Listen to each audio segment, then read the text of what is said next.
O mais novo capítulo de One Piece, 1083, trouxe novas revelações importantes para refletirmos e nesse vídeo eu vou abordar alguns tópicos, especialmente sobre o nível de força do exército revolucionário, que demonstrou ser capaz de bater de frente com os almirantes em certo momento. Ao início do capítulo, o Sabo revela os objetivos do exército revolucionário ao invadir Mary Joyce. Esses objetivos eram declarar guerra contra o governo mundial, destruir os símbolos dos Tenryubitos e libertar o máximo de escravos possível.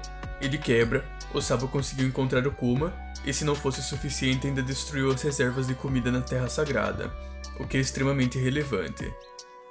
O exército revolucionário está atacando transportadores de suprimentos do governo por todo o mundo, com o objetivo de fazer eles pararem de receber esses suprimentos. E com a destruição das reservas de comida, os Tenryubitos vão ficar totalmente sem alimentos, o que pode forçar eles a saírem de Mary Joyce em busca de comida, pois como dito por Ivankov, a localização da Terra Sagrada a torna quase impenetrável, sendo que eles ainda possuem reforços dos almirantes da marinha, porém, caso sejam forçados a deixar essa fortaleza, estarão mais expostos.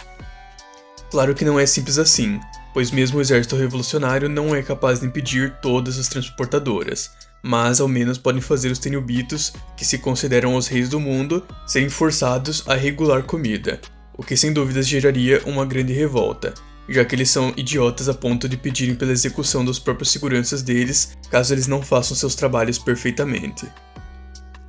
Dragon faz a revelação da existência dos Cavaleiros Sagrados, e tudo o que sabemos sobre eles é a silhueta que nos foi mostrada, e que grande parte das pessoas acredita que pode ser o Shanks por conta da silhueta, ou um irmão gêmeo do Shanks, ou um pai dele, ou um clone dele, ou algo relacionado a ele. E eu particularmente acredito que seja um irmão gêmeo do Shanks, já que seria coerente com aquele Shanks que anteriormente visitou os Gorosei, e não mostrou a cicatriz em seu rosto, então possivelmente esse era o suposto irmão gêmeo. É possível teorizar sobre quem seriam os outros personagens dos Cavaleiros Reais, mas eu não vou entrar nesse mérito. Apenas digo que acredito que alguns deles serão personagens que já apareceram em One Piece, porém não demonstraram tanta relevância, como personagens do East Blue que já foram derrotados anteriormente. Agora finalmente falando sobre o tópico principal do vídeo, que é o nível de poder do exército revolucionário. Karasu, um dos comandantes do exército revolucionário, demonstrou utilizar a Akuma no Mi da Fuligem, uma logia que tornou ele capaz de criar corvos, enquanto o comandante Lindbergh demonstrou utilizar pistolas que disparam laser, e o Karasu atacou o Fugitora com sua habilidade, mas não pareceu receber grandes danos. Após isso, o Fugitora planejava utilizar uma chuva de meteoros, mas não pôde fazer isso pois ele estava em Mary Joyce, terra dos Tenryubitos. Além de destruir toda a fortaleza, ele poderia atingir os próprios dragões celestiais. Em Dressrosa, o Fugitora já utilizou sua habilidade de atrair meteoros várias vezes. Em uma delas, seu meteoro foi calculado como nível continental por conta da energia cinética, pois a velocidade dos meteoros do Fugitora é surreal. Ele consegue atrair os meteoros utilizando a própria gravidade, tornando eles muito mais destrutivos. Com esse capítulo, foi confirmado que ele poderia atrair uma chuva de meteoros, ou seja, dezenas deles, o que seria capaz de causar uma destruição em massa caso ele quisesse. Mas nesse caso, o Fugitora consegue controlar o raio de destruição com a gravidade, o que não impede de eles possuírem uma potência de ataque gigantesca. Apesar disso, ele estava limitado pelo local e por isso não podia lutar com tudo. A batalha entre Morley, outro comandante do exército revolucionário, e o almirante Ryokugyu estava causando muita destruição por conta do tamanho de ambos, mas vamos fazer uma análise justa. O Aramaki precisava se conter de certa forma, ele não poderia utilizar ataques que causariam uma destruição em larga escala. O problema é que o Aramaki é o almirante que possui as habilidades mais concentradas de todas. Durante a luta contra o King Queen, ele realmente não causou destruição. Ele apenas utilizou as plantas para absorver os nutrientes do corpo de ambos, um ataque capaz de negar a durabilidade. Ele derrotou sem dificuldade alguma dois dos comandantes de Kaido, que não estavam 100%, é claro, mas também não estavam tão mal. O King estava sem sua espada e uma de suas asas, enquanto o Queen estava com suas partes robóticas quebradas, e por isso eles não podiam lutar 100%. E ainda não tinham se curado 100% das feridas do Zoro e Sanji. Como eu disse, o Sanji quebrou as partes robóticas do Queen. Isso é algo que não pode se regenerar, então nesse ponto ele estava pior do que o King, que recebeu apenas outros tipos de ferimentos. O problema é que o King provavelmente também não pôde se regenerar.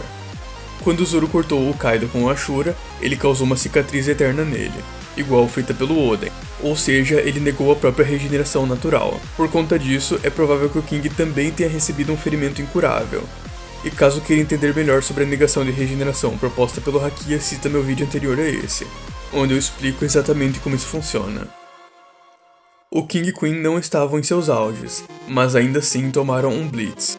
Os bainhas, da mesma forma, não tiveram chance alguma contra o Aramaki, mesmo que eles já estavam 100% e eles já foram capazes de causar ferimentos no Kaido, e mesmo assim não estavam conseguindo fazer nada contra o Aramaki, que ao menos foi forçado a utilizar sua forma transformada em árvore, a mesma que utilizou contra o comandante do exército revolucionário.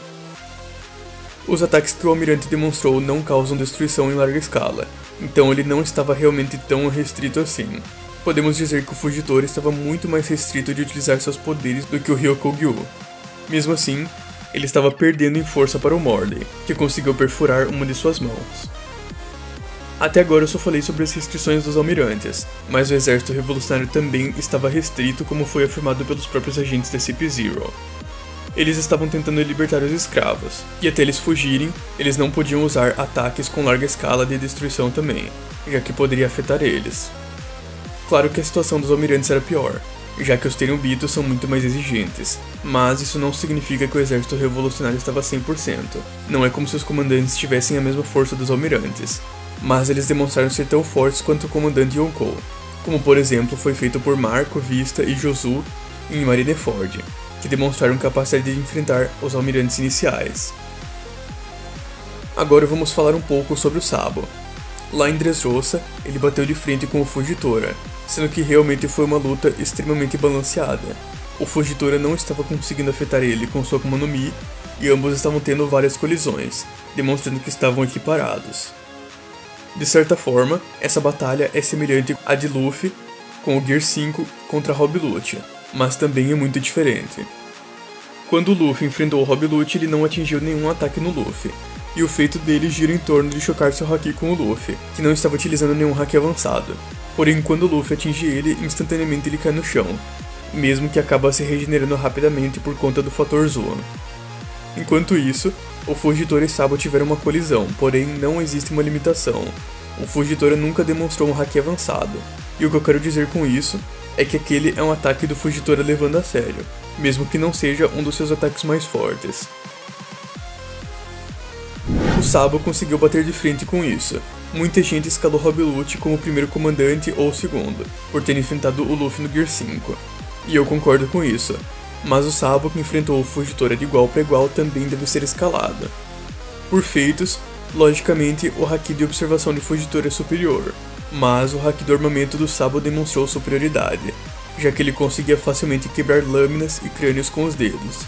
Efeito semelhante ao Ryo de Luffy, onde é utilizado o Haki do armamento para ser impulsionado para dentro do corpo do oponente, e essa habilidade permite cortar ou quebrar o aço, por exemplo, e para mim o funcionamento é bem parecido com a utilização do Sabo. O Sabo luta utilizando um estilo chamado Ryusoken, que foca em manter os dedos em formato de garra, descrito como semelhante a garras de um dragão. Enquanto enfrentava o Fujitora, o Sabo não sabia utilizar proficientemente a sua Akuma no Mi, já que tinha acabado de adquirir a Mera Mera. Então o Sabo atual é muito mais forte do que aquele que estava igualando em força um almirante, e considerando que comandantes abaixo do Sabo já são capazes de enfrentar um almirante, eu acredito que seja bem seguro afirmar que o Sabo atualmente está um patamar acima de comandante Yonkou, sendo ao menos nível de baixo almirante. O Sabo que não sabia utilizar a sua Akuma no Mi perfeitamente já era capaz de equiparar ao Fujitora, mesmo se não estivesse utilizando todas suas forças. Então é seguro afirmar que atualmente ele poderia lutar de igual.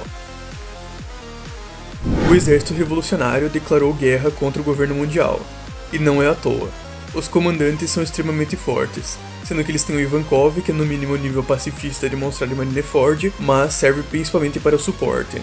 O Sabo sendo nível baixo almirante, os comandantes que conseguiram rivalizar com almirantes, e possivelmente estão no nível entre segundo ou até primeiro comandante, além do Kuma que não sabemos se foi resgatado ou não, mas caso seja, ele possui uma das Akuma no Mis mais quebradas de One Piece. E o Dragon com sua força, que ainda é um mistério, mas considerando o nível do Sabo, que foi treinado por ele, o Dragon provavelmente é no mínimo nível almirante de frota. Apesar disso, esses 9 cavaleiros divinos certamente serão um grande problema, já que o Dragon afirmou que a guerra só iniciaria quando os cavaleiros se mobilizassem, deixando entender que eles seriam capazes de rivalizar com o exército. O mais estranho disso é que o Dragon afirma isso mesmo quando sabemos que os almirantes já enfrentaram eles várias vezes, e mesmo assim ele está enxergando esses cavaleiros como um problema ainda maior. Então eu acredito que é seguro dizer que todos esses cavaleiros juntos serão superiores aos almirantes ao menos.